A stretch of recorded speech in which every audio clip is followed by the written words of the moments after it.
In this video, I'll be explaining the main routes and methods of how to get into the ever popular London Marathon. Probably the most well-known way of getting into the London Marathon is through the general ballot. So what is the ballot? Well, it opens on the same day as the London Marathon of that year. The ballot will open for the next year's edition of the London Marathon. So what will happen is that you'll put an entry in, you'll sign up. The cost of the ballot is, if you do get accepted, £70 for unaffiliated runners or £67 if you're part of the UKA Athletics Club. And what will happen is usually around 500 to 600,000 people will sign up. And although London Marathon don't give away the number of places, there's somewhere between 17,000 and 20,000 places. So there's the most amount of places on offer through the general ballot, but due to its popularity that sort of anyone can enter, it's a sort of free shot at getting in London. The odds aren't really in your favour, so it works out roughly about sort of 1 in 40 chance of getting in, which is very slim really. So although it's the most well-known way, it's probably the least chance of getting in through the general ballot. I know people who have got in, people get in every year through the ballot, but it's often a lot of people will get rejected, and you might have sort of 1 or 2 people in a running club of say 50 or 100 who have entered who would get a place in the ballot. Staying on the theme of running clubs, so running clubs also get maybe 1 or 2 places per club per year, depending on the size of running club. I think if they're under 150 members or over, say 50 members, they get 1 place for the London Marathon. But if it's over 150 members, they'll get multiple places for the London Marathon each year. So often what the club will do is set their own criteria, and it's usually around trying to support someone who would not necessarily have a chance of running the London Marathon if it weren't for this club place. So that is one of the methods of getting in, but then again, you've only got 1 place per club per year. And now this section is dedicated to the speedsters out there. So there are 2 entries that are done based on time. So the first one, and probably the most well-known one, is the good for age entry. So the good for age entry splits you into age categories and genders, and if you hit a specific time for that year that's for your category and for your gender, then you'll be able to enter the good for age ballot. Although this doesn't guarantee you a place within London Marathon, it will depend on how many people enter and how often. Often what will happen is that the times will be cut down by the London Marathon organisers to make sure that they get a good spread of people across each category. So there's 6,000 places in total, 3,000 male, 3,000 female, and they're split across all of the different age categories too. So if I was to take my category, for example, I am senior male, which is anyone under 40, and that's the time-wise hardest category to get into. So the cut-off for that is 3 hours. So if I look at my time, I did at Manchester Marathon in April 2023. I did a 2:53:13. So that is well under the 3 hours. It means that I can enter the good for age ballot, but I'm not confirmed of my place until I know how much the cut-offs were for when London Marathon cut that off. So the good for age ballot usually opens round about the summertime. So it did say on the website this year June, but it's been put back to August time. You'll then have a chance to enter, and usually around October time later that year, you'll find out if you've got a place for or not. You'll get an email of a yes or no, and you'll also get to know how much the time got cut off that year. So from my memory, I think the largest cut-off that has ever happened has been 4 minutes 20. So with me being nearly 7 minutes under my time for next year's London Marathon, I'm fairly confident that I've got a place, but who knows, it might be that many people enter this good for age ballot and it does get cut down even further than that. And staying on the theme of the speedsters, these are the even speedier speedsters. So there is something called the championship entry. So The championship entry is basically the club championship event that takes place over the marathon at London Marathon every year. So to be eligible to enter the championship entry, it is done on an even stricter time than the Good for Age, and you will have to wear your club vest and be affiliated to a UK athletics running club. So the championship criteria I will put up on screen.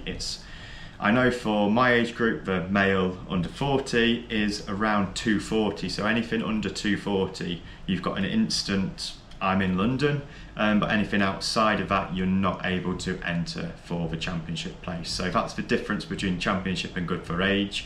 Championship, if you hit your time category, you're confirmed of a place, but if good for age, you hit that time category, that only gives you the ability to enter the ballot, and then you're relying on how much the time has been cut down. So the championship entry also covers a half marathon, but I think the half marathon times are even probably less achievable than the marathon times. I suppose it depends on your specialism. If you're more of a sort of 5k, 10k half marathon dominant runner, then you may be able to get in on that half marathon time. But if I'm comparing the two for my age group, I know that the marathon time is 2:40 and the half marathon time is 72:30, which 72:30 probably puts you in sort of a 2:30 category if you were to convert that over a full marathon. So if you are a marathon runner, you probably find it easier to get in on the marathon time for your age group for the championship entry.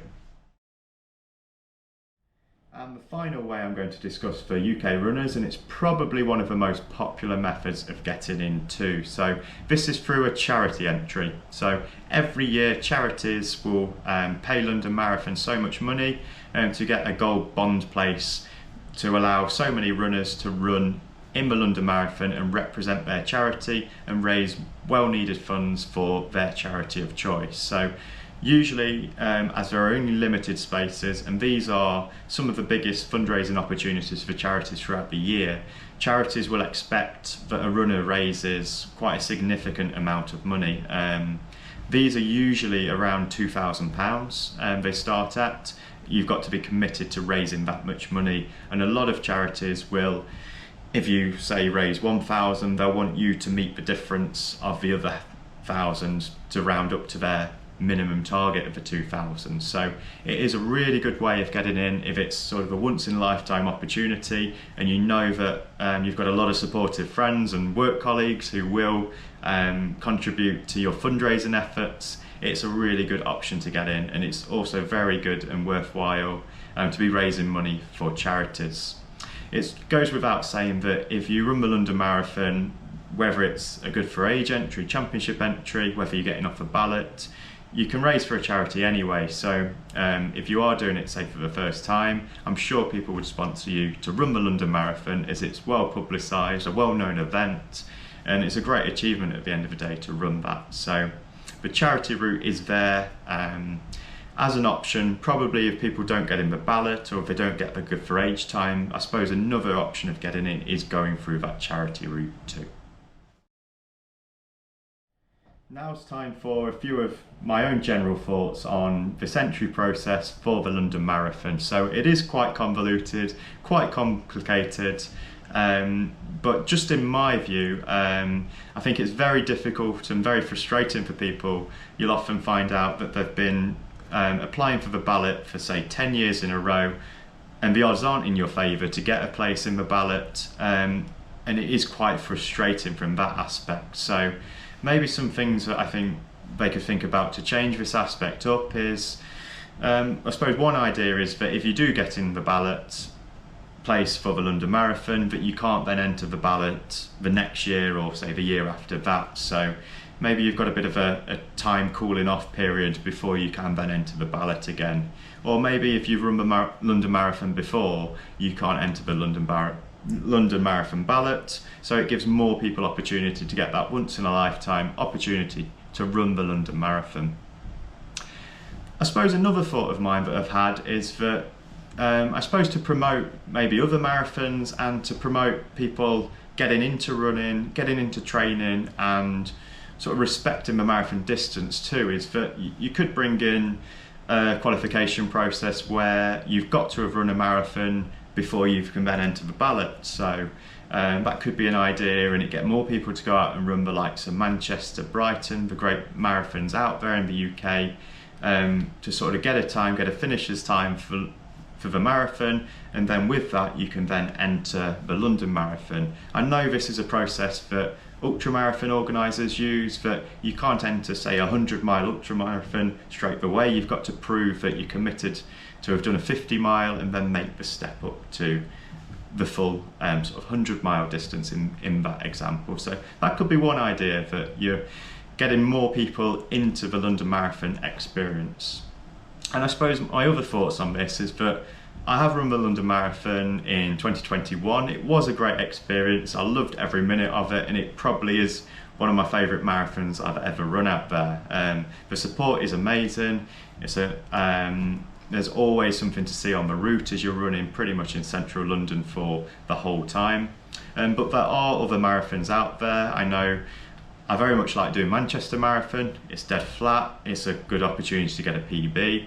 And there is always the chance of getting into other marathons in the UK or abroad. You could maybe venture to Europe or try your hand at some of the other marathons further afield too. So I know a lot of people focus on, say, London Marathon and think it's sort of the only one worth running in the UK sometimes, or the big six World Marathon Majors, and put too much focus on running these when there are some other great marathons around that are probably a little bit cheaper and you can get in more readily available too. So yeah, just a few of my thoughts on there. I hope those tips were helpful in applying for the London Marathon and answer any sort of grey areas or queries you may have on there. If there are still some things you need clearing up, let me know in the comments and I'll get back to you on them. Thanks for watching. If you did enjoy this video, please click the like button. Please think about subscribing for more weekly running content.